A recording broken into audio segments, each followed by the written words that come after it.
எங்கும் கிடைக்காத தள்ளுபடி விற்பனையில் ஆடைகள் வாங்க தீநகரில் உள்ள வேலமன் ஸ்டோர்ஸ்க்கு வாங்க. அதற்கு பிறகு இந்த காலகட்டத்தில் பாலு மகேந்திரா சார் அவர் ஒரு, நான் டைரக்டர்னு சொல்ல மாட்டேன்,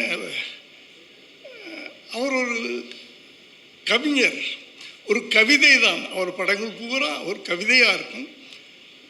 அதில் கற்பனையே எனக்கு தெரிஞ்சு கற்பனையாக இருக்காது. ஒரு நடைமுறை வாழ்க்கையில் ஒரு காதல் எப்படி இருக்கும், உண்மையான காதல். நான் அப்பத்த காதலை பற்றி சொல்லிகிட்டு இருக்கேன். அப்படியே ஒரு பாலு மகேந்திரா. அதுக்கு பிறகு எனக்கு பிடிச்சமான டைரக்டர் வெட்ரிஸ் தான்.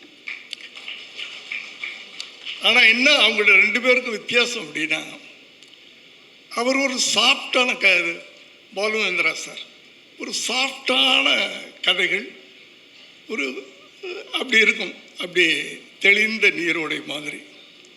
ஆனால் அவர்கிட்ட இருந்தவர் அவருடைய பாதிப்பே இல்லாமல் எடுத்த உடனே ஒரு அதிரடியான ஒரு படங்களை, அதே மாதிரி ஆனால் நடைமுறையில் வாழ்கின்ற மனிதரை பார்க்குற மாதிரியே இருக்கும் இவர் படங்களை பார்க்கும்போது.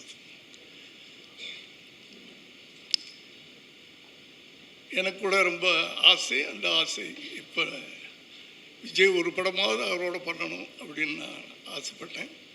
அவரும் ஆசைப்பட்டார்னு நினைக்கிறேன். அது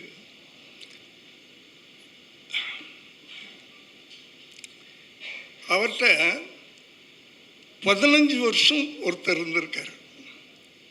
நிச்சயமாக அந்த பாதிப்பு இல்லாமல் எப்படி? இதில் ஆச்சரியப்படுறதுக்கு ஒன்றுமே இல்லை. இந்த படத்தை பார்த்த உடனே நீங்கள் வெற்றி அசிஸ்டண்ட்டா கரெக்ட் அப்படின்னு சொன்னாங்க எல்லாரும். நான் படம் பார்க்கல. நிச்சயமாக அந்த பாதிப்பு இருக்கும். ஏன்னா 15 வருஷமாக அவர்கிட்ட நீங்கள் இருந்திருக்கிறீங்க. இது ஒரு சின்ன உதாரணம்.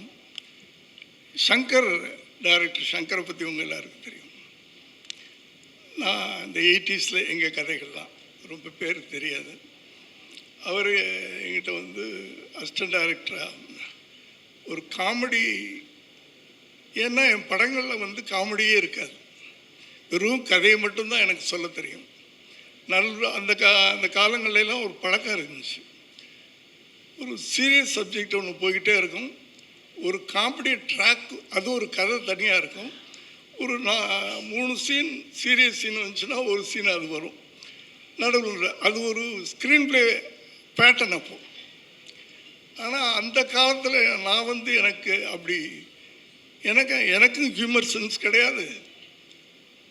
கதைகள் மட்டும், இதான் கதை, இதான் கண்டென்ட், அதை மட்டும் தான் சொல்ல தெரியும். அப்படியே சொல்லி ஜெயிச்சிட்டேன்.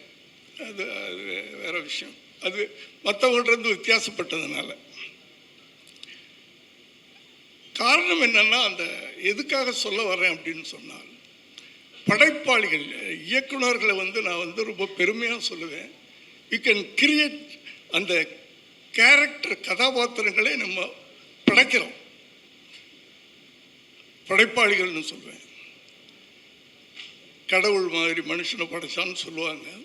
அது மாதிரி நம்ம கதாபாத்திரங்களை படைக்கிறோம்.